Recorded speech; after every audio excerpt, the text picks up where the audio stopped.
Hi guys, welcome back to our channel again. তো আজকে একটা নতুন রেসিপি ভিডিও নিয়ে এসেছি। দেখতেই পাচ্ছ পোস্ত, বাদাম, তিল মানে সাদা তিল যেটা বলে সেটা, কাঁচা লঙ্কা। তো এগুলোকে বেটে একটা বাটা বানাবো, সেটাকে বলে পোস্ত বাদাম বাটা।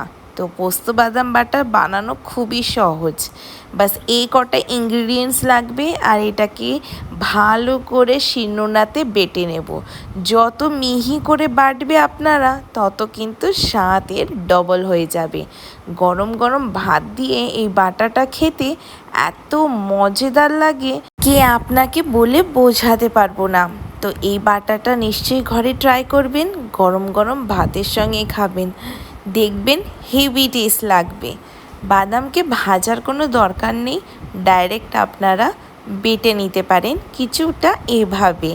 দেখতেই পাচ্ছেন কত মিহি করে বাটা হচ্ছে।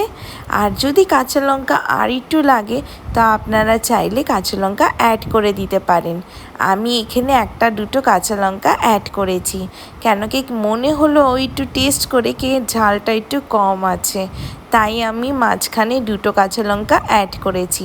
মোট আমি কিন্তু 4টে কাঁচা লঙ্কা নিয়েছি। তো আপনারা আপনাদের ঝাল বুঝে কাঁচা লঙ্কাটা অ্যাড করতে পারেন। এখন দেখো বাটাটা আমার পুরো কমপ্লিট হয়ে গেছে। অনেক সুন্দর গাঢ় বাটা হয়েছে আর মিহি করে বাটা হয়েছে। এটা আমি এখন সর্ষে তেল দিয়ে ড্রেসিং করে নেব। দেখতেই পাচ্ছ সর্ষে তেল পরিমাণটা একটু বেশি রাখবেন। আর গরম গরম ভাতের সঙ্গে এটা সার্ভ করেন, খেতে দুর্দান্ত লাগবে। এত সুন্দর বাটা আপনারা কি কোনো সময় খেয়ে দেখেছেন? সর্ষে তেল দিয়ে কিন্তু আমি এটা বেটে নিলাম।